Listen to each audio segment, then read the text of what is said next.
자, 이번 시간은 그래서 어, 자, 여러분들 그 웹브라우저 여시고 위에 보이는 URL autodesk.com 들어가시는데 이게 그 한국 사이트 autodesk.co.kr도 있어요. 있는데 들어가 보시면 메뉴 구성이 달라가지고 여러분들이 애먹어요.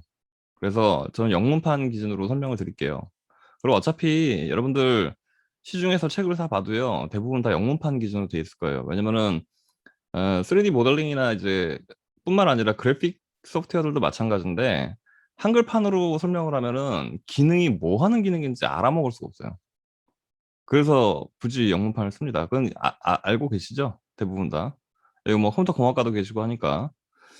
자, 그래서 autodesk.com으로 들어가시는데 여기서 가장 빨리 숏컷으로 빨리 찾는 방법이 뭐냐면 products 들어가셔가지고 여기 product design and manufacturing 요 부분 보시면 밑에 fusion 360라고 있어요. 그죠?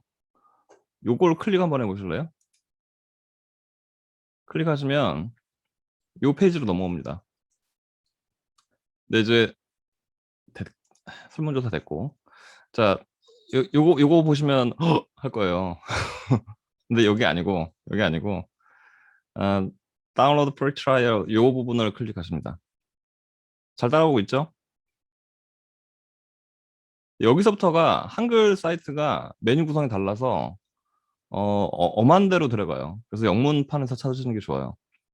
다운로드 프리 트라이얼 누르시면 이제 용도를 물어봅니다. 용도를 물어보는데 이 중에 두 가지 옵션이 있어요. 저는 하나밖에 없어요. 저는 어, 비즈니스 유저나 하비스트 유저 이 둘 중에 하나 선택해야 되지만 여러분들은 스튜던트 or 티처 요거나 하비스트 유저 둘 중에 하나를 선택을 하실 수가 있어요. 근데 요거는 첨부 서류를 내셔야 되고요. 요거는 첨부 서류 내는 대신에 라이선스 기간을 3년을 줍니다. 3년. 예. 그리고 3년이면 충분하다고 보는 거예요. 대신에 갱신이 안 돼요. 갱신이 안 되고 밑에 하비스트 유저 요걸 선택하시면 라이선스 기간을 1년을 주지만 요거는 계속 갱신이 가능해요. 그래서 이거 여러분들 선택에 맞추시는데 물론 우리 이번 학기에 나갈 진도는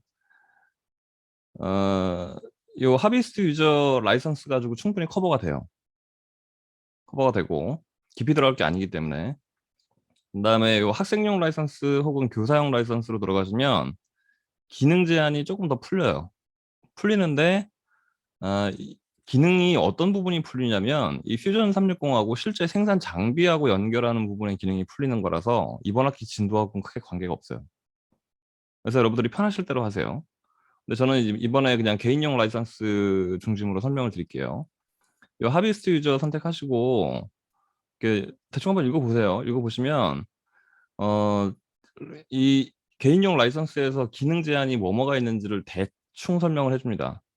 대충 설명을 해주는데 2D, 3D CAD 디자인은 기능 제한이 없어요.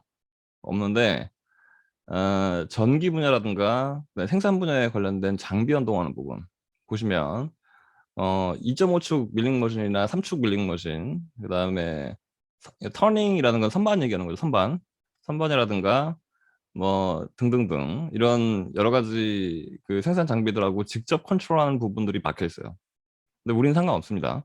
예. 3D 프린팅까지 가는 데는 별 무리가 없어요. 예. 대충 뭐 이런 식이에요. 그래서 Get Started 이렇게 누르시면 왼쪽에 Free라고 되어 있는 부분에 이 부분에 Get Started가 한번 또 나와요. 이걸 클릭하고 들어갑니다. 그럼 여기에 개인정보를 넣으라 그래요. 이메일도 넣으라고 하죠. 약관 동의하시고 Next 누르시면 아마 다운로드가 될 겁니다. 그래서 설치를 한번 해보세요. 중간에 계정을 만들라고 할 수도 있어요. 근데 계정은 여러분들이 1년 단위 라이선스를 갱신하는데 반드시 필요하기 때문에 꼭 그 계정 이름하고 그러니까 이메일 주소 적게 돼 있죠. 계정 이메일 주소하고 패스워드를 분실하지 않도록 꼭 기억을 하시고요. 그래야 계속 쓸 수 있습니다. 그다음에 이 넥스트 버튼 눌러가지고 계정 가입 절차 마치고 클라이언트 다운로드 받아서 설치를 지금 하세요. 예. 최대한 빨리 진행해 주시면 고맙겠습니다. 자, 그래서 짧게 퓨전에 대해서 좀 지난 시간에 하지 못했던 얘기들 좀 하면, 이 퓨전 360은 기본적으로 클라우드 기반 소프트웨어예요. 이거 컴공 전공인 학생들은 무슨 얘기인지 딱 알아챘을 텐데, 퓨전에서 작업하다가 여러분들이 저장을 하시면 로컬 드라이브에 저장이 안 됩니다. 그러니까 내 노트북이나 PC에 하드디스크에 저장되는 게 아니에요. 어디에 가느냐? 오토데스크가 제공하는 오토데스크의 클라우드 서버 A360이라는 클라우드로 가요. 이 얘기는 무슨 얘기냐면, 여러분들이 집에서 작업을 하다가 혹은 추석 이후에 거리두기 단계가 완화가 돼가지고 우리가 학교로 나올 수 있잖아요. 그죠? 그때 여러분들이 USB에다가 작업하던 데이터를 담아오지 않아도 된다는 얘기예요. 그러니까 학교 컴퓨터에 이 퓨전 360이 설치가 돼 있으면 여러분들 계정으로 로그인만 하면 어디서든지 여러분들이 작업하던 데이터를 불러올 수가 있어요. 그러니까 절대 데이터를 잃어버릴 일이 없겠죠. 그죠? 그래서 계정 관리 잘 하시라는 거예요. 계정 잃어버리면 모든 게 다 끝나요. 그러니까 패스워드 복구하고 이런 데 시간이 한참 걸리기 때문에 여러분들 어, 예를 들어 그 맨 위에 보시면 여기에 뭐 이렇게 그 사각형 9개짜리 체크 버튼이 있는데 이걸 눌러 보시면요, 이렇게 데이터 패널이 나와요. 왼쪽에 나오는데, 뭐 이런 것들은 이제 빌트인 프로젝트라 그래가지고 쭉 만들어져 있는 것들이고요. 어, 지난 학기에 제가 이제 교양 과목 강의하던 내용들이 이렇게 들어 있어요. 이런 식으로. 그리고 현재 제가 개인적으로 작업하고 있는 것들 이런 식으로 따로 이렇게 분리가 돼 있고요. 그래서 제가 이 노트북이 아니라 다른 PC나 이런 다른 환경의 작업실에 가서 작업을 한다고 하더라도 내 계정 이메일하고 패스워드만 있으면 제 데이터를 어디서든지 불러가지고 작업할 수가 있습니다. 그게 좋아요. 장점이고요. 이게 개인 용도이기 때문에 이 맨 위쪽에 보시면 7 오브 10, 7 오브 10 이렇게 돼 있는 요 항목이 있어요. 이게 뭐냐면 개인 용도이기 때문에 한 번에 동시에 열 수 있는 파일 개수가 10개로 제한되어 있습니다. 그거는 이제 클라우드 서버의 부하를 줄이려고 그렇게 해놓은 것 같아요. 그래서 그러면 10개밖에 못 열면 프로젝트가 10개 넘어가면 어떡합니까? 별 상관없어요. 지금 잘 보시면 예를 들어 이런 거 한번 볼까요? 지금 어떤 것들은 read only로 돼 있고요. 어떤 것들은 enable로 돼 있습니다. 요거는 뭐냐면 동시에 최대 10개를 열 수 있는데 어떤 거는 내가 작업 중이고 어떤 거는 당분간 작업할 예정이 없는, 이 구분하는 플래그가 있습니다. 플래그가 있어서 요걸 지정해 놓으면 한동안은 얘가 비활성화돼 있어요. 만약에 내가 이 예전에 작업하던 파일들을 열어가지고 다시 작업하고 싶으면 간단하게 enable로 돌려놓으면 됩니다. 10개 중에 가장 내가 오픈한 지 오래된 파일들은 자동으로 리드 올리로 들어가요.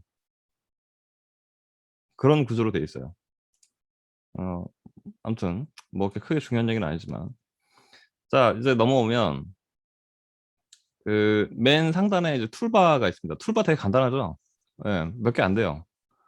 그래서 요 탭을 보시면 디자인이라는 탭이 있고요. 그다음에 제너러티브 디자인이라는 게 있고, 그다음에 그 아래에 렌더, 그다음에 애니메이션, 시뮬레이션, 매니팩처, 그다음에 드로잉, 이렇게 총 7개의 탭이 있는데, 메뉴가 있는데, 그 중에서 이번 학기 할 거는 디자인하고 렌더 부분만까지만 할 거예요.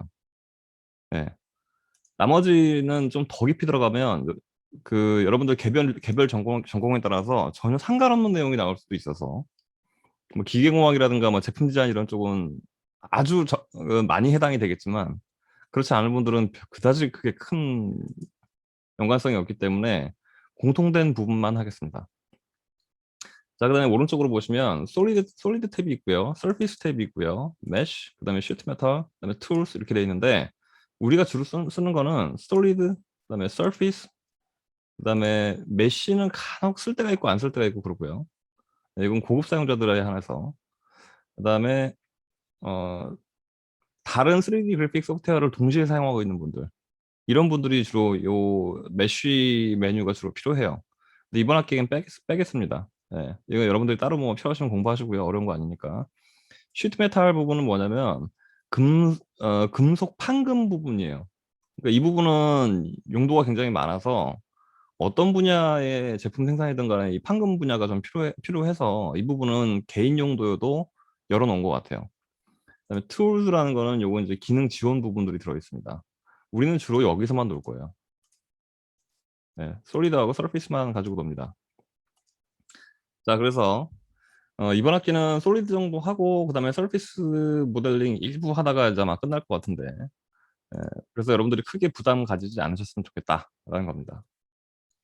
자, 그럼 이제 모델링을 어떻게 시작하는지를 지금 우리가 좀 알아봐야 되는데, 요 3D 모델링 공간의 구조에 대해서, 데이터 구조에 대해서 조금 우리가 이해할 필요가 있어요. 여기 지금 보시면 이렇게 밑으로 내려와 있는 삼각형, 요거는 이제 요 하위 카테고리가 열려 있다는 뜻이고요. 수평으로 되어 있다는 거는 닫혀 있다는 얘기인데, 이것도 열어보면 밑에 뭔가 있습니다. 이런 식으로. 그죠? 자, 그래서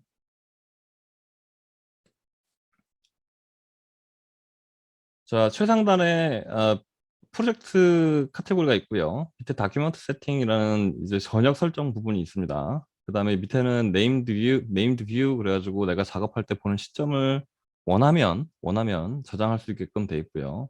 그 다음에 오리진이라고 돼 있어서 여기 이제 눈이 꺼져 있는데 이거 눈을 깜빡하고 켜면 이렇게 좌표축이 보입니다. 3차원 공간은 처음이십니까? 처음이신 분. 처음이면 설명해야 될 게 많으니까 그래요. 솔직히 얘기해서 처음인 사람. 처음입니다. 아, 그렇습니까? 그러면 가장 기본적인 것만 빨리 설명하겠습니다. 빨간 축은 X축을 설명합니다. 이렇게. 그죠? 제가 이렇게 누르면 이렇게 빨간 축에 이렇게 파랗게 하이라이트가 되죠. 그죠? 그 다음에 요 Y축. 제가 이렇게 클릭하면, 화면에서 클릭해도 마찬가지예요. 클릭하면 Y축이 선택이 되고요. Z축은 파란색입니다. 그래서 X, Y, Z가 되고요. 요 고등학교 수준이니까. 그죠? 당연히 요거는 XY 평면이 되고요. 요거는 XZ 평면이 되고요. 요거는 YZ 평면이 됩니다. 요거 중요합니다. 네, 중요해요. 자, 그 다음에 여러분들 오른쪽 상단에 보시면요. 큐브가 하나 있습니다. 큐브가 하나 있고요. 요 큐브는 움직일 수 있는 하나의 UI예요. 유저 인터페이스인데 요거를 여러분들이 드래그 해보시면요. 큐브의 자세가 바뀌는 것처럼 화면의 뷰도 같이 오비트 합니다. 오비트. 예. 자, 단축키는 여러분들 마우스에 휠 다 달려 있죠. 요새 휠 없는 마우스 없으니까. 자, 휠을 버튼 3 상태로 누르시면 패닝이 되고요. 이렇게. 그다음에 쉬프트 키를 누른 상태에서 휠 버튼 누르시면은 굳이 저 큐브를 클릭하지 않아도 화면 오비팅이 가능합니다. 그래서 여러분들이 오비트 하실 때 이 빨간색 선, 초록색 선, 그다음에 이 파란색 선 X, Y, Z라는 거 기억하시고 방향 헷갈리지 않도록 눈에 많이 익히세요. 요거 헷갈리면 나중에 모델링하다 실수하는 경우 많습니다. 자, 그러면 대부분의 3D 그래픽 소프트웨어들은요. 이 3차원 공간상에서 막바로 그려나가기 시작해요. 근데 이 퓨전 같은 경우에는 그게 안 됩니다. 안 돼요. 왜냐면 CAD의 성격을 약간 가지고 있어서 밑바탕이 되는 도면이 없이는 작업이 안 되거든요. 그래서 오늘 할 내용은 뭐냐면 어, 이 3D 모델링을 하기 위해서 퓨전 360이 요구하는 2D 드로잉, 그러니까 2차원 도면을 그리기 위한 가장 기초적인 부분만 조금 다룰 거예요. 이렇게 설계된 이유는 오토데스크가 가지고 있는 그 오토캐드, 그다음에 뭐 캐드류가 많아요. 뭐 시빌 캐드도 있고 뭐그 오토캐드 뭐 MEP 뭐 이런 부터 시작해가지고 제품군이 굉장히 많은데 대부분 2D 도면 베이스로 모든 작업들을 다 하기 때문에 그 데이터들과 호환시키기 위한 목적이 가장 큽니다. 예. 자, 그러면 2D 도면은 그려야 되는데 여기 3차원 공간이잖아요. 그죠? 그러면 이제 3차원 공간이기 때문에 2D를 그리는 게 실제 해보면 그렇게 쉽지가 않아요. 그래서 퓨전에서는 스케치라는 개념이 따로 존재합니다. 스케치. 우리가 밑그림을 그리듯이 똑같이 스케치라는 용어를 쓰고 있어요. 자, 그러면 스케치를 그린다는 거는 2D이기 때문에 어떤 특정한 좌표축 두 개를 공유하는 평면상에서 이루어지겠죠. 그죠? 근데 우리가 눈으로 볼 때 이미 만들어져 있는 평면은 있어요.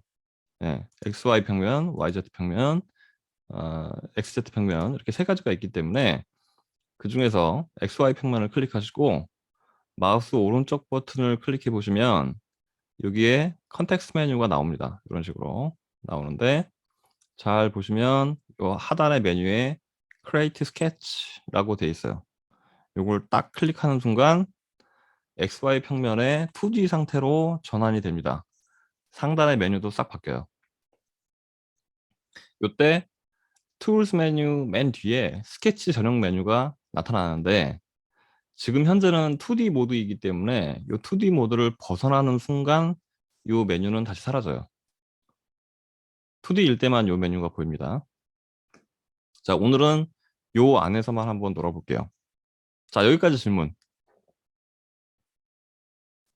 뭔 소리인지 하나도 모르겠습니다. 이런 분.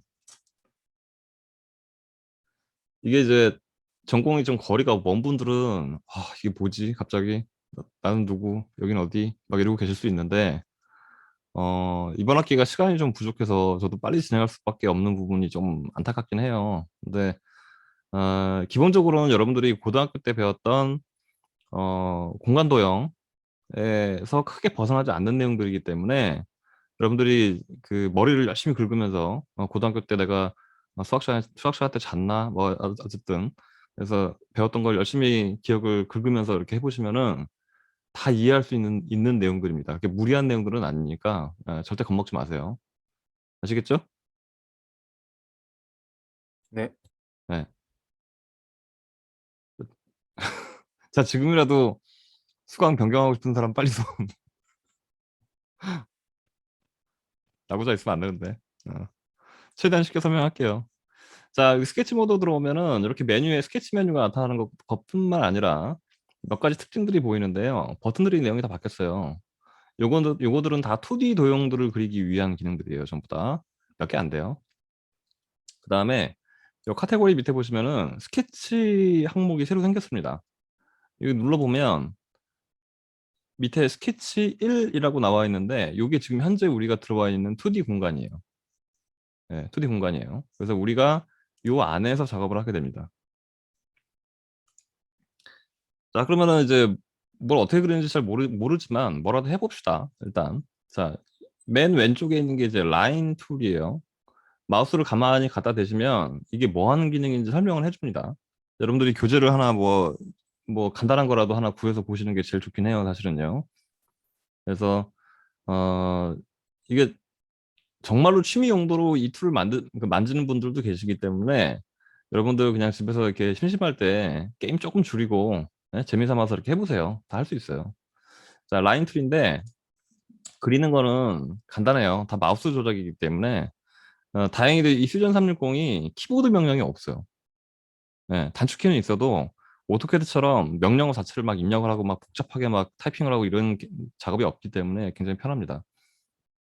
자, 허공에다 이렇게 한번 그려봅니다. 이렇게 설치되신 분들은 허공에다 이렇게 한번 그려보시고요. 자, 끝낼 때는 요 옆에 confirm 버튼이 있어요. 자, 요거를 클릭하셔도 종료가 되고요. 마우스 현재 위치에서 엔터 치시면은 이 점을 끝으로 종료가 됩니다. 혹은 그리다가 ESC 키를 누르면 직전에 마지막 좌표에서 그냥 명령을 종료시켜 버려요. 엔터하고 ESC 키 약간 차이가 있죠. 근데 뭐 이건 중요한 건 아니고 이렇게 한번 그려보세요.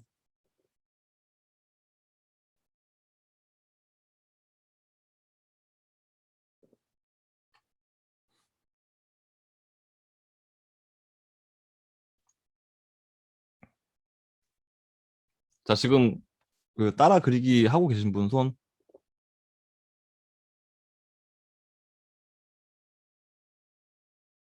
없나 봐. 설치가 다 안 됐나?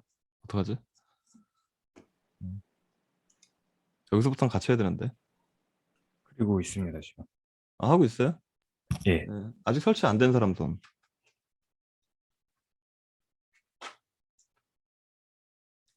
설치 안 된 사람 손. 아, 다 된 거네요. 그러면. 예. 자, 그럼 이제 라인을 그리는데 지금은 우리가 이제 멋대로 막 그렸어요. 그럼 지워볼게요. 지울 때, 자, 하나씩 클릭해서 이렇게 딜리트 키 눌러서 지우는 방법이 있고요. 그 다음에 화면상에서 드래그 할 때 오른쪽으로 이렇게 오른쪽 방향으로 드래그 하시면 요 윈도우에 포함된 것만 지워지고요. 반대로 왼쪽으로 드래그 하시면 모양이 다르죠? 네, 점선으로 표시되는데 여기에 걸리는 모든 것들은 선택이 다 됩니다. 이렇게 지우는 방법도 있습니다. 자, 그러면 명색이 3D 소프트웨어인데 치수 개념이 없이는 사실 얘기가 안 되잖아요. 그죠? 우리가 디자인을 할 때는 기본적으로 이 정도 사이즈, 이 정도 크기 이런 대중을 가지고서 우리가 디자인을 하게 되는데 정확한 치수를 우리가 얘기할 수 없다 그러면 사실 3D 소프트웨어도 아니에요, 사실은요. 그냥 드로잉 툴이지. 그죠? 자, 그래서 바닥에 지금처럼 이렇게 그리드가 있습니다. 바닥에 그리드가 있고요. 여기에 오른쪽에 보시면 이렇게 스케치 팔레트 안에 보시면요. 스케치 그레이드라는 항목이 체크가 되어 있는데 이 스케치 그리드가 체크되어 있는 상태에서는 이렇게 그리드 교차선에서 이렇게 스냅이 걸립니다. 치수에 맞춰가지고 여러분들이 그릴 수도 있고요. 더 중요한 건 여러분들이 그린 이후에도 치수가 얼마든지 조정이 가능합니다. 그래서 요 라인이 들어있는 요 구분선 맨 오른쪽에 스케치 디멘전이라고 되어 있는데 단축키는 D로 되어 있습니다. D. 스케치 디멘전을 클릭을 하셔가지고요. 개체를 선택하시거나 혹은 좌표와 좌표 사이를 클릭 하시게 되면 마우스가 움직이는 순간에 이렇게 실수선이 뜹니다. 디멘전이라 그래요. 디멘전이 뜨는데 요거를 화면에다 클릭하는 순간에 그냥 지금 길이가 25mm인데 치수 바꿀 거야? 이렇게 물어봅니다. 내가 여기서 30mm라고 입력을 하게 되면 30mm로 길이가 변경이 돼요. 빨리 한번 해보시고요. 물론 이게 개체를 직접 클릭해가지고 당겨도 치수선이 나옵니다. 역시 이런 식으로 변경이 가능하죠. 자, 명령을 사용하시고 나서 끝날 때는 반드시 ESC 키를 한 번씩 눌러주시고요.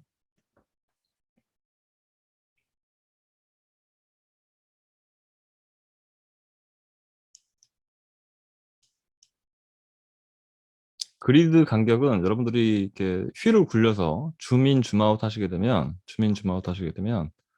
이렇게 간격이 능동적으로 조정이 됩니다.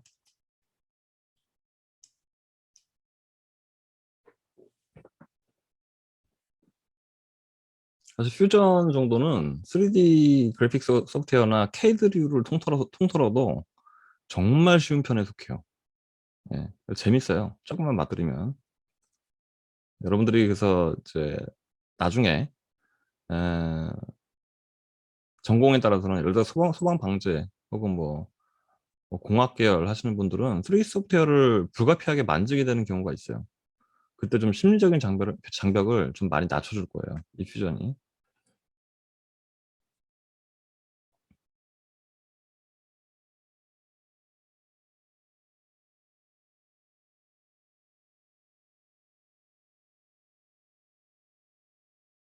자, 한 번씩 해봤나요? 대답을 해주셔야 제가 알 수가 있어요. 해봤습니다. 네, 네. 어렵지, 맞습니다. 네, 어렵지 않죠? 자, 근데 우리가 여태까지 그린 거를 잘 살펴보면 뭔가 좀 이상한 점이 하나 있어요. 우리가 뭔가 마우스를 갖다 댈 때마다 뭐가 자꾸 생겨요. 이게 뭐지? 이게 뭘까? 너 뭐냐, 이거? 뭐 있는데 이거 보니까 클릭도 되고요. 이렇게 딜리트 키 눌러보면 지워지기도 해요. 그 라인이 색이 바뀌네. 이게 도대체 뭘까? 이게 이제 오늘 설명할 핵심인데 도형 그리는 것 자체는 어렵지 않아요. 여러분들이 한 번씩 다 보시면은 고등학교 때 공간 도형 해보신 분들은 이게 다 뭔지 다 알 수 있거든요. 이거 자체는 그렇게 어려운 게 아닌데 중요한 게 뭐냐면 이 그 다음 이 구분선 뒤에 있는 constraints라는 항목들이 있습니다. constraints라는 항목이 있는데 이 constraints가 2D 스케치의 가장 핵심적인 기능이에요. 이 constraints들은 2D 개체와 개체들 사이에 어떤 서로 간의 어떤 관계, 그러니까 릴레이션을 가지고 있는지를 설명해주는 기능들이에요. 내용이 뭐가 있는지 한번 봅시다. 그러니까 horizontal, vertical이라는 constraints가 있고요. constraints는 이제 우리말로 번역하면 이제 구속 조건 이렇게 번역할 수 있는데, 그죠? 어, coincident라는 항목이 있고요. 그다음에 tangent 항목이 있고요. 이거 들어봤죠? 그다음에 equal, 뭐 당연히 아실 거고, parallel, 그다음에 perpendicular, 그다음에 fix, unfix 항목이 있고요. 그다음에 midpoint, 이거는 이제 중간점을 나타내는 거고요. 그다음에 concentric이라 그래가지고 중심점을 공유하는 이런 뜻이에요. 그죠? 콜리니어 이건 뭘까요? 연장선상의 이런 뜻이고요. symmetry 이건 좀 단어가 좀 어렵죠? 이건 대칭의라는 뜻이에요. 대칭. 네, curvature라는 건 뭐냐면은 기하학에서 얘기하는 공률을 말하는 건데 공률이 연속되게끔 하라라는 뜻이에요. 예, 그런 뜻입니다. 자, 이걸 가지고 굉장히 많은 작업들을 할 수가 있어요. 그래서 실제로 책에 있는 몇 가지 좀 예제들을 한번 다뤄볼 텐데 조금 연습 좀 더 할까요? 우리 이제 치수에 대한 거는 이제 그 설명을 드렸죠. 스케치를 할 때 가장 우리가 잘 지켜줘야 되는 원칙 중에 하나가 뭐냐면 가급적이면 원점에서부터 스케치를 시작하시라는 거예요. 예. 원점에서 시작하지 않으면 여러분들이 나중에 데이터를 다른 소프트웨어에서 쓰기 위해서 익스포트 할 때도 문제가 생기고요. 다른 소프트웨어에서 못 찾는 경우가 생겨요. 좌표가 너무 멀어서. 그다음에 여러분들이 작업할 때도 전혀 예상하지 못했던 불필요한 부수 작업이 필요해질 수가 있습니다. 그런 이유 때문에 가급적이면 원점에서 출발하기를 권하고요. 꼭 그런 경우가 있는 건 아니지만 예외가 없는 한 가급적이면 원점에서 출발하라라고 말씀드리고 싶습니다. 자, 라인 하나 다시 한번 그려볼게요. 자, 이렇게 마우스 가져다 대면은 스냅이 걸리죠. 자, 원점에서부터 시작해서 출발할 때 아까는 제가 치수에 대한 길이에 대한 부분만 얘기 드렸지만 자세히 보시면 요 아래 뭐가 있냐면 29.4도 이렇게 각도가 표현이 돼요. 예. 탭 키를 눌러보면 이 두 항목 사이를 이렇게 왔다 갔다 전환할 수가 있습니다. 그래서 각도는 30도로 입력을 하게 되면 옆에 자물쇠가 딱 채워지죠.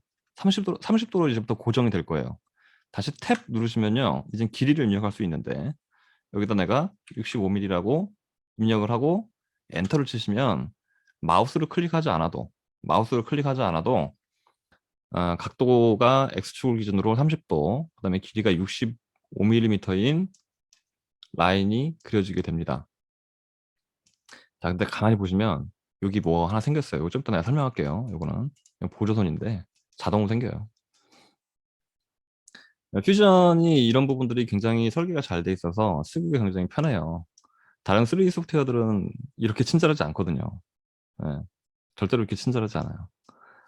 자, 그러면 지금 우리가 라인을 그릴 때, 에, 라인을 그릴 때, 지금 각도를 30도 뉘어놨기 때문에 만약에 평면상의 다른 임의의 점에서 이 65mm인 라인의 중간점과 직각으로 만나는 라인을 그리려면 어떻게 될까? 이러면 뭐 머리가 아파지잖아요. 그죠? 이건 사실 손으로 그리라고 하더라도 어려워요. 손으로 그리라고 해도 어려운데 이럴 때는 그냥 무심하게 이렇게 하는 겁니다. 자, 라인을 하나 그려볼게요. 그냥 아무렇게나 그리세요. 네, 하나를 딱 그렸어요. 하나를 딱 그리고요. 컨스트레인트 중에서 여기 보시면 미드 포인트라고 있죠? 그죠? 요걸 딱 클릭하셔가지고 자, 여기 보면 끝점이 잡혀요. 자, 얘를 한번 클릭하시고 그다음에 방금 그린 라인을 딱 클릭하는 순간 어떻게 됩니까? 여기 지금 컨스트레인츠 항목 표시가 지금 우리가 미드 포인트를 사용하고 있기 때문에 마우스 커서 아래에 똑같은 아이콘이 지금 나타나요. 보이시죠? 그것과 동일한 모양의 아이콘이 여기 하나 박힙니다. 이게 지금 중간점에 잡혀 있다는 얘기예요. 중간점에 구속이 돼 있다는 뜻이고요. 자, 그 다음에 다시 퍼펜디큘러 컨스트레인츠를 선택하셔가지고 자, 이 라인을 한번 클릭하신 다음에 처음에 그린 라인을 클릭하시게 되면 컨스트레인츠가 두 개가 생깁니다. 미드 포인트 컨스트레인츠와 퍼펜디큘러 컨스트레인츠가 동시에 적용이 됐죠. 그래서 이 점이 처음 그린 라인의 중간점에 위치하면서 전체 라인은 서로 직각이 되게 하라라는 구속이 생긴 거예요. 구속 조건이 걸려 있는 개체들은요. 처음에는 하늘색이었다가 구속 조건이 걸리는 순간 까만색으로 색깔이 변합니다. 그러면 아, 여기에 뭔가 좀 구속 조건이 걸려 있구나 라고 알 수가 있어요. 자, 그 다음에 아까 우리 디멘전 처음에 써봤죠. 자, 키보드 D 클릭하시거나 마우스를 클릭하셔가지고 마지막에 그린 구속 조건이 걸려 있는 이 개체를 클릭하셔서 치수를 지정해 줍니다. 자, 30.80 뭐 5844 이렇게 돼 있는데 아 이거 시끄럽고 자 30mm 강제 고정. 자, 이제부터 얘는 무조건 어떤 경우가 있어도 30mm가 될 거예요. 자, 이렇게 만들어진 요 라인들을 움직여 보려고 아무리 노력을 해도 이 다음부터는 움직여지지가 않아요. 왜? 각도와 길이와 뭐 중간점에 대한 조건과 직각 조건과 심지어 두 번째 그려진 라인도 치수가 고정이 돼 있어서 이거는 바꿀래야 바꿀 수도 없는 상황이 돼 버립니다.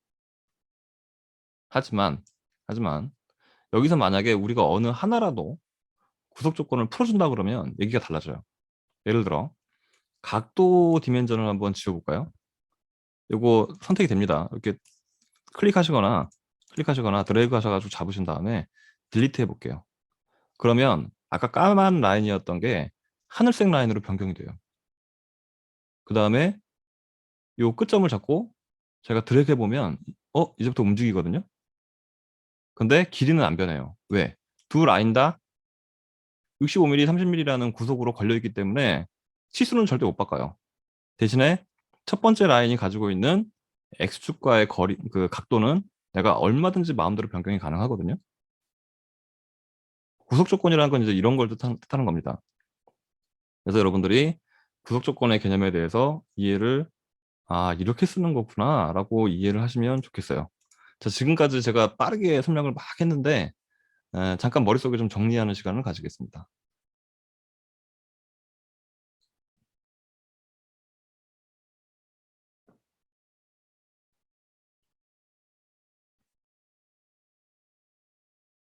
어때요? 어렵진 않죠? 그렇다고 얘기해줘. 제발. 교수님 혹시 네, 디멘션으로 각도는 못 디그리는 따로 못 바꾸나요? 바꿀 수 있어요. 이거 그렇게 이렇게 하면은 이제 우리가 진도가 빨리 나가서 난 참 좋은데 자, 디멘전 다시 선택하셔가지고요. 아까 우리 각도 제거해 버렸잖아요. 이 각도 얼마인지 몰라요. 그죠? 그래서 요 라인과 요 보조선 딱 클릭하시는 순간에 길이가 아닌 각도 개념으로 바뀌어버립니다. 이렇게. 자, 클릭하시고요. 여기다 새로운 각도 입력해 볼게요. 자, 11.5도 입력하시면 각도가 들어가 버렸기 때문에 전체 구속 상태가 돼 버렸어요. 네. 여러분들이 논리적으로 생각해 보시면요. 각도 정해졌지, 길이 정해졌지, 그 다음에 두 번째 라인도 길이가 딱 고정돼 있지, 중간점에 와서 박으라 그러지, 그 다음에 뭐 직각으로 꽂으라 그러지. 이 상태가 되면요. 어느 조건 하나를 풀어주기 전에는 이건 변경이 불가능해요. 이건 논리적인 문제예요, 그냥. 그죠? 네.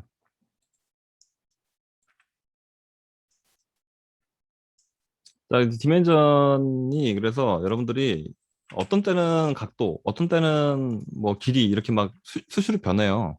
이거 이제 간단한데 클릭해 보시고서요. 이렇게 X축의 평행한 거리를 잴 수도 있고요. 아니면 라인 자체의 평행한 길이를 잴 수도 있어요. 이건 마우스 돌리기 나름이에요. 굉장히 편하죠. 예. 다른 소프트웨어들은 이거 막 계산해야 돼요. 어려워. 근데 이제 이 퓨전은 어, 개인 용도로 사용하는 비전문가까지도 대상으로 하고 있기 때문에 이런 부분들을 굉장히 자동화를 많이 시켜놨어요. 네. 칭찬하고 싶은 부분.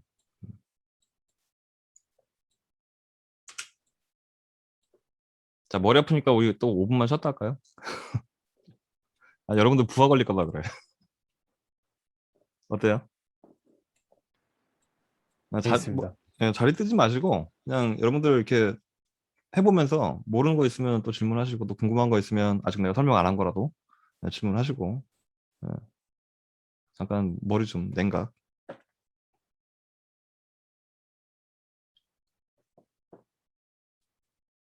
어때요? 재밌을 것 같죠? 네.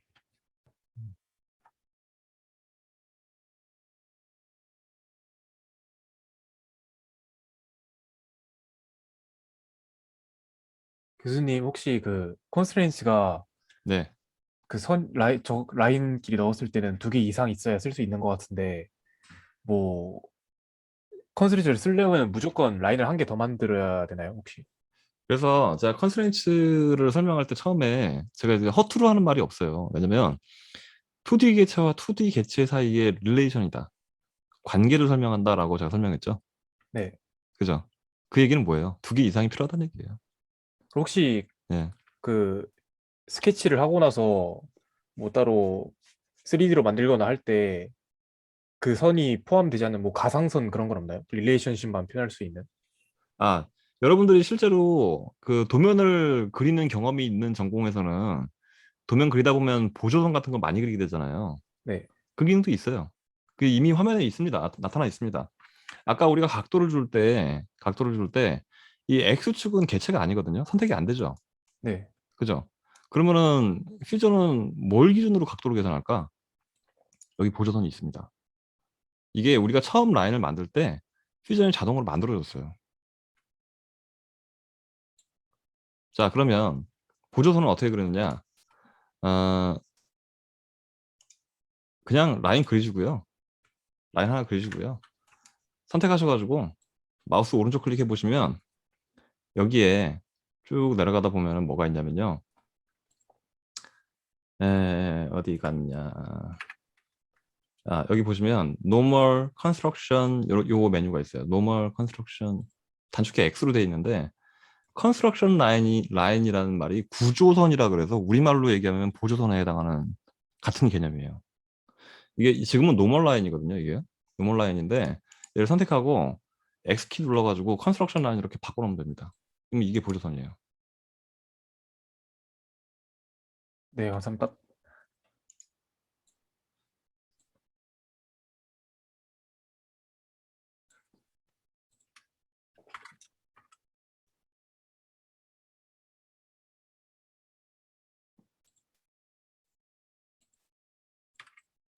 자, 그래서 지금 개념을 설명하기 위해서 그냥 중간에 있는 걸 몇 개를 찝어가지고 이렇게 보여드렸는데요. 앞에서부터 설명드리면 대부분 우리가 잘 알 수 있는 것들, 뭐 이렇게 탄젠트 값이라든가, 뭐 equal 이건 뭐 같은 치수 혹은 같은 각도가 되게 하라는 뜻이니까 등가.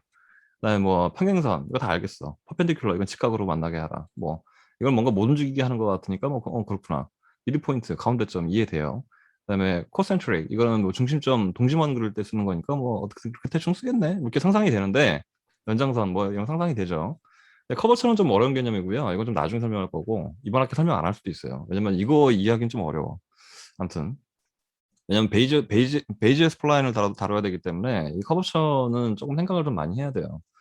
근데 이제 맨 앞에부터 간단한 거 설명드리면 horizontal, vertical 요 컨스트레인츠가 있는데 이게 어디에 쓰는 거냐면 만약에 이게 보조선이라고 할지라도 내가 잘못 그리게 되면 마우스 클릭을 실수해 가지고 약간 삐뚤어지게 그릴 수도 있어요. 그래서 안전빵으로 어떻게 하냐면 요 horizontal, vertical 요 컨스트레인츠를 갖다가 요 보조선에 딱 주면 아 이미 걸렸구나. 어딘가 걸려 있네. 어, 자, 닫아. 자, 처음에 그렸던 라인 밑에 있는 보조선, 요 보조선 아래 보시면은 요게 이상한 아이콘 하나 있죠. 요것도 그냥 컨스트레인츠입니다. 요게 horizontal 컨스트레인츠예요. 라인을 내가 실수로 이렇게 애매하게 그리잖아요. 자, 이 horizontal vertical constraints를 갖다가 이 라인에다가 딱 부여를 하게 되면 가장 가까운 좌표 축을 기준으로 수평 혹은 수직을 잡아줍니다. 지금 같은 경우는 수평이 됐는데 만약에 내가 세로로 그리다가 애매한 각도가 나왔을 때 이때도 컨스트레인트를 걸어주면 이렇게 가장 가까운 축인 Y축으로 정렬을 시켜줘요.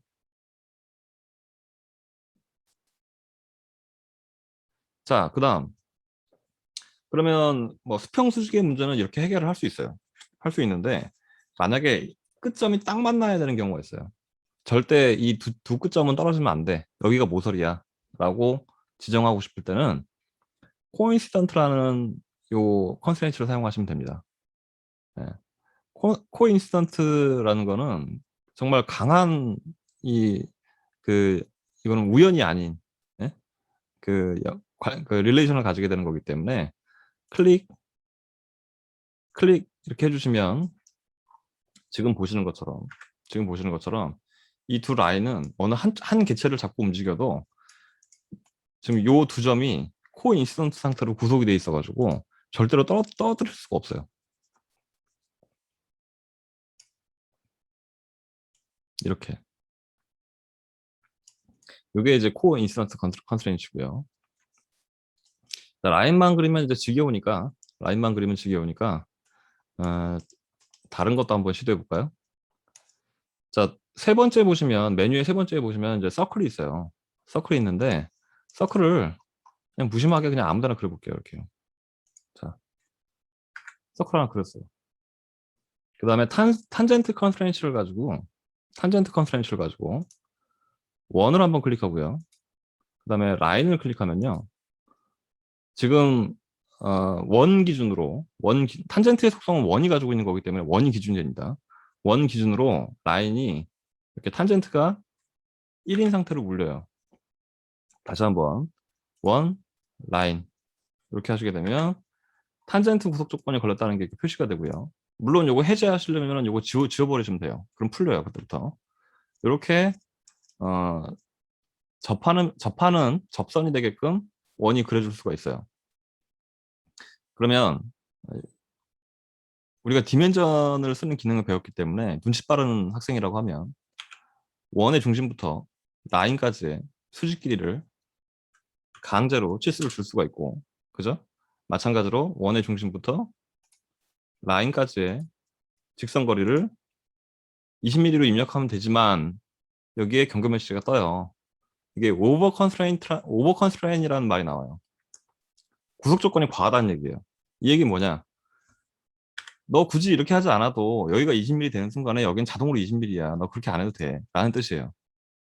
그래서 오버 컨스트레인 되는 항목은 이렇게 가로 표시가 됩니다. 요거는 네가 뭐 40mm로 하고 싶어도 바꿀 수가 없는 거니까 그냥 여기 20mm라는 것만 알아도 이런 뜻이에요. 네. 없어도 상관이 없겠죠. 그죠? 자, 그러면 요 상태에서는 내가 어떻게 이동을 해도 이 구속 조건에 맞춰서 이렇게 구속이 걸린 상태에서 유지를 하게 됩니다. 이런 작업도 한번 해보십시오.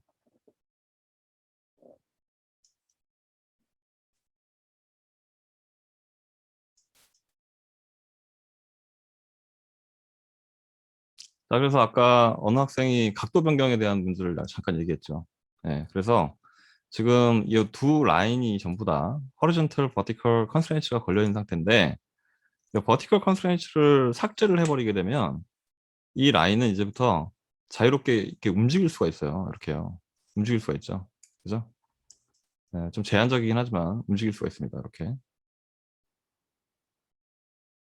그럼 마찬가지로 여기다 디멘전을 입력을 해서 이 라인과 이 라인 사이의 각도를 다시 디멘전으로 이 라인과 이 라인의 각도를 강제로 우리가 125도라고 지정을 해주게 되면 125도 각도를 이루는 범위 내에서 똑같은 반지름 20mm의 원이 접하게 할 수가 있습니다. 이렇게 변경이 용이한 것이 퓨전 360의 강점이에요. 실제 여러분들이 3D 모델링 작업에 들어가도요.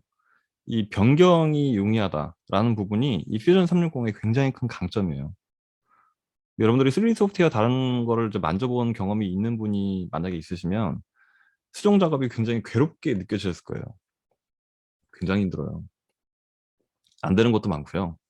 어떤 경우에는 시스템이 제한하는 범위가 너무 협소해서 열심히 모델링 했던 거를 다 지우고 새로 그리는 경우도 많이 생겨요. 근데 퓨전 360이 그런 대응력이 굉장히 좋습니다. 예. 여러분들을 좀 덜 고생시키는 거죠. 예.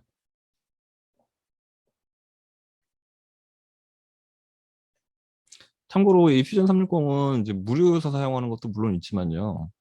전 세계적으로는 이 퓨전 360이 굉장히 지금 붐이에요. 왜냐면 지금까지 이런 개념의 3D 소프트웨어는 없었다. 뭐 이런 느낌 약간? 사람들이 굉장히 좋아해요. 예. 생산성이 높고 굉장히 간편하기 때문에.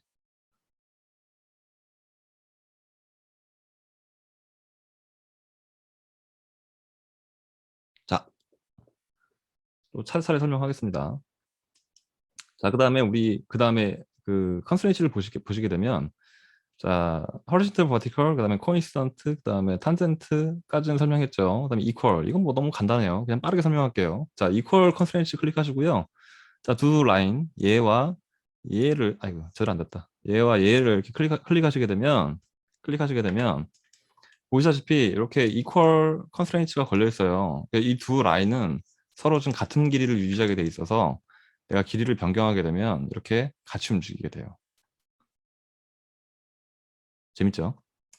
그러면 내가 디멘전 가지고서 여기다 한쪽에다가 마우스가 좀 이상하다.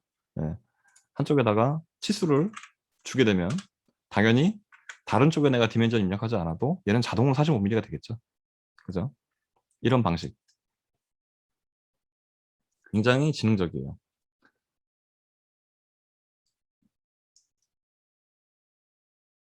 자, 그 다음에 요 바깥에다가 라인 한번 그려볼게요. 바깥에다 라인 한번 그려보는데 대충 그리세요. 이것도. 네, 퓨전의 강점은 대충 그려놓고 나중에 정리하면 돼. 네, 컨스트레인츠가 워낙 강력하기 때문에 대충 그려놓고 나중에 이렇게 정리하면 다 됩니다. 네.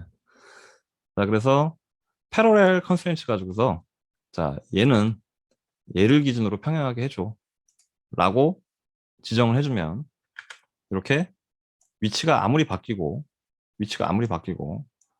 크기가 바뀌어도 항상 평행 관계를 유지하게 돼요. 다시 라인 하나 대충 그리고요. 패러렐 컨스트레인츠 가지고서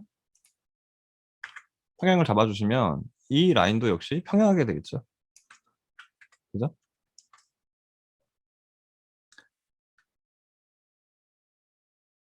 자, 여기다가 방금 전에 썼던 코인시던트 컨스트레인츠를 자, 클릭 해주시면 평행 관계를 유지하면서 두 선은 항상 만나게 할 수도 있겠죠. 그죠?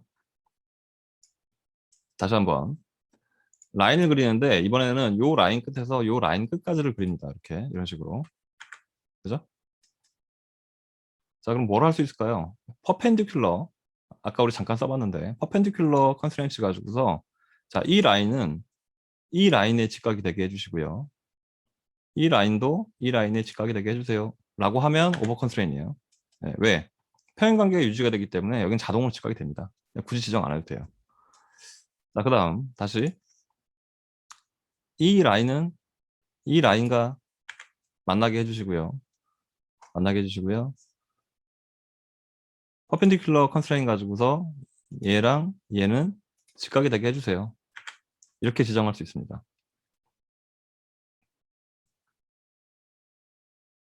자, 그래도 구속 조건이 이렇게 리지드하지 않아서 아직도 변경 가능한 부분이 많죠. 이렇게. 그죠? 자, 다시 우리 이퀄 컨스트레인트 썼던 거. 자, 얘랑 얘는 길이는 모르지만 같은 길이였으면 좋겠어. 라고 해주시면 이렇게 재미있게 움직일 수 있어요. 그죠? 내가 이제 개체를 만질 때 전체적으로 이렇게 막 움직이는 건 좀 불편하긴 한데, 예, 그건 이제 좀 나중에 여러분들이 좀 하다 보면 많이 알게 되고요. 자, 그러면 여기서 이렇게 구속 조건을 뭐 이거저거 걸다 보니까 이렇게 굉장히 자동화가 됐죠. 여기다가 디멘전 가지고 어느 한 치수만 입력을 해주게 되면 20mm로 하겠습니다. 이렇게 입력을 하게 되면 이 조건만으로도 더 이상 이 다각형의 형태는 바뀔 수가 없게 돼요. 자, 계속 이렇게 움직이는 게 이제 불편하죠. 이제 구속 조건이 어느 정도 갖춰져서 모양이 이제 유지가 되는 건 좋은데 계속 움직이는 게 불편해. 예, 얘가 뭐 각부의 치수는 다 정해졌어요. 근데 자꾸 움직이는 게 좀 마음에 안 들거든요.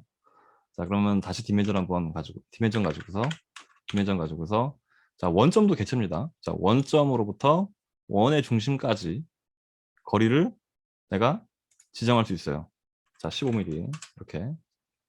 자, 이렇게 해놓으면 어느 부분이든지 붙잡고 이렇게 만약에 드래그 해봤을 때 이제 수직으로밖에 못 움직이게 돼요. 왜? 원의 중심과 원점까지는 무조건 15mm야 하니까. 더 이상 수평으로는 움직일 수 없는 조건이 되어버렸어요. 다시 한번.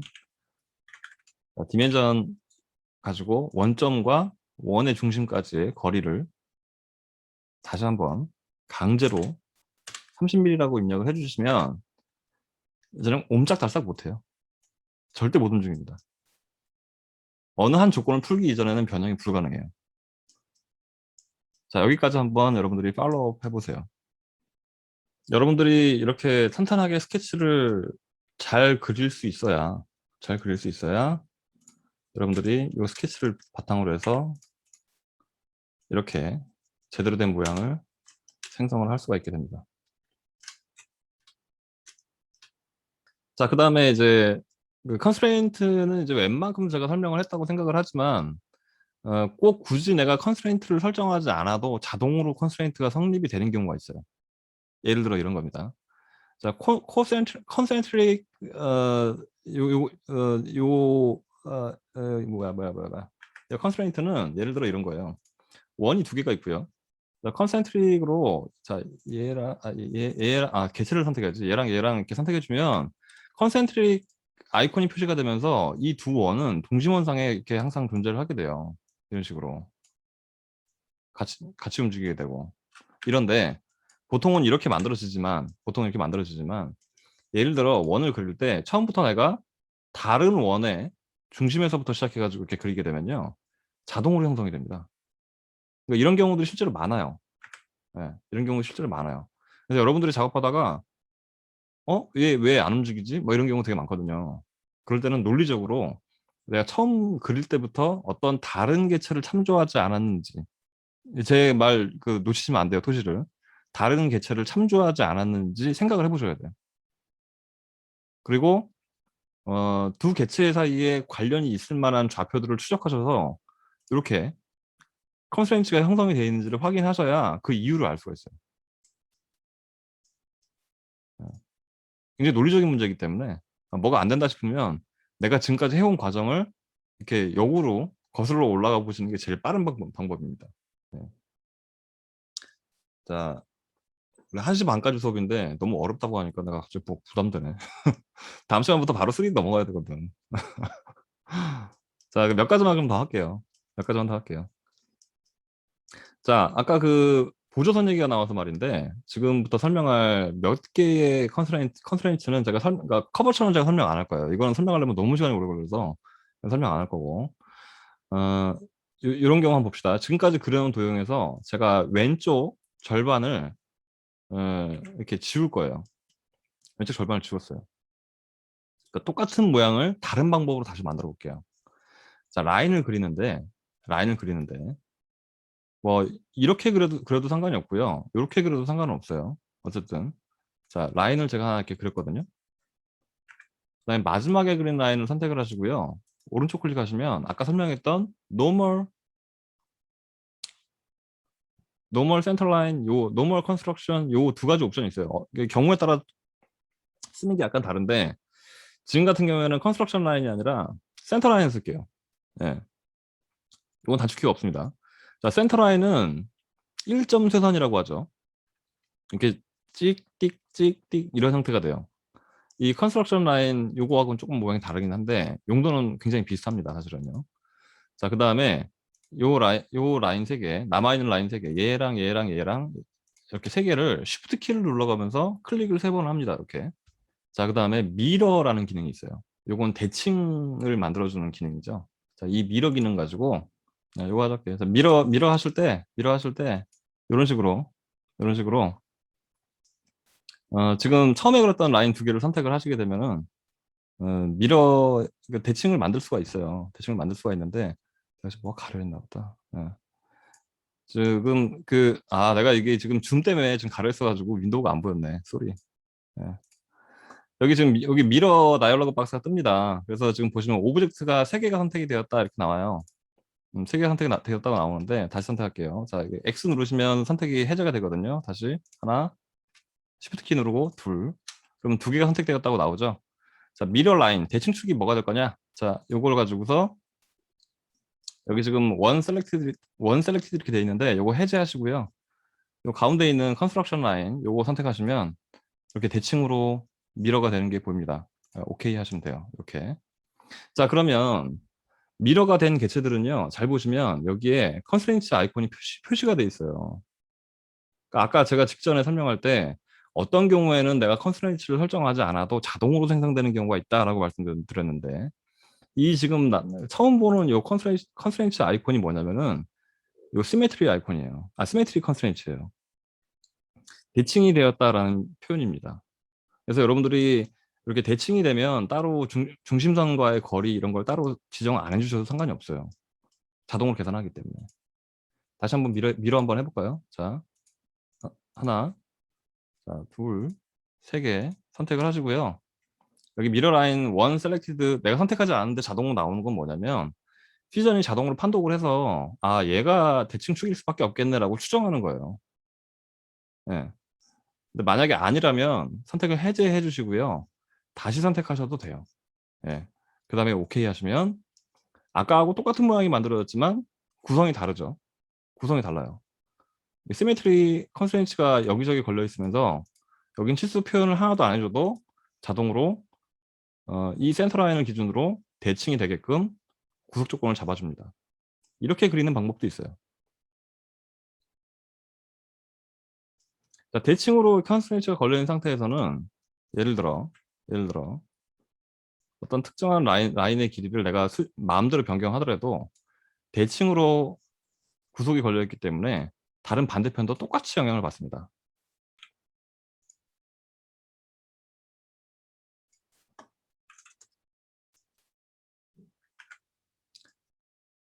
자, 그 다음에 이제 스케치를 그리는 도중에 얘는 내가 치수를 아직 잘 모르겠는데 혹시 딴 작업하다가 움직이면 안 돼 라고 생각하면요, 여러분들이 선택하시고 나서 이렇게 픽스 해주시면요, 녹색으로 바뀌면서 어떤 각도와 어떤 치수인지는 관계없이 그냥 무조건적으로 잠가 버립니다. 나중에 다시 푸시면 돼요. 이렇게.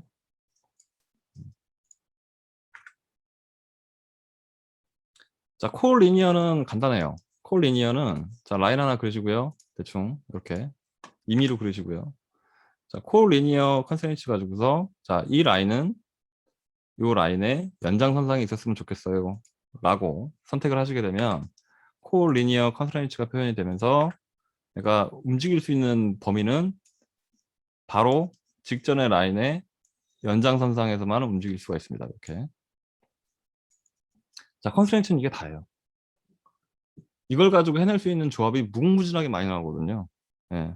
그거는 다음 시간부터 3D 모델링 하기 시작하게 되면 그때부터 같이 한번 해볼게요. 마지막으로 하나만. 요거는 꼭 알고 가야 돼요. 자, 스케치를 다 그리면 그러면 어떻게 합니까? 예. 자, 스케치 편집 모드에서 나가야 돼요. 어디로? 3D 공간으로 나가야죠. 우리 처음에 3D 공간에서 이 2D 공간 들어왔잖아요. 그죠?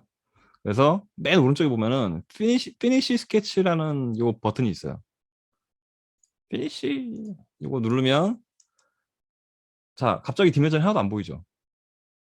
3D 모델링 할 때는 이 밑그림이 필요한 거지 밑그림의 각 구성 부분이 뭐 몇 밀씩 되느냐 이걸 아는 게 중요한 게 아니에요. 3D 공간으로 나오고 나면 우리가 구석 조건 걸었던 거나 디멘전 줬던 거는 다 안 보이게 되고요. 형태만 남아요. 형태만 남는 게 중요하죠. 그래야 우리가 이제 모델링 할 때 방해가 안 되기 때문에. 다음 시간부터는 이제 이런 작업들을 조금씩 해볼 겁니다. 자, 이번 시간 수고하셨고요. 머리 좀 식히시고 뭐 가급적이면 다음 시간 돌아오기 전까지, 다음 시간부터는 이제 과제가 조금씩 나가기 때문에 여러분들 이제 익숙해지고 좀 숙련되기 위해서 과제가 나가는 거예요. 그러니까 집에서 조금씩 만져보세요. 이게 듣고 같이 따라할 때랑 혼자 해볼 때랑 좀 다르거든요.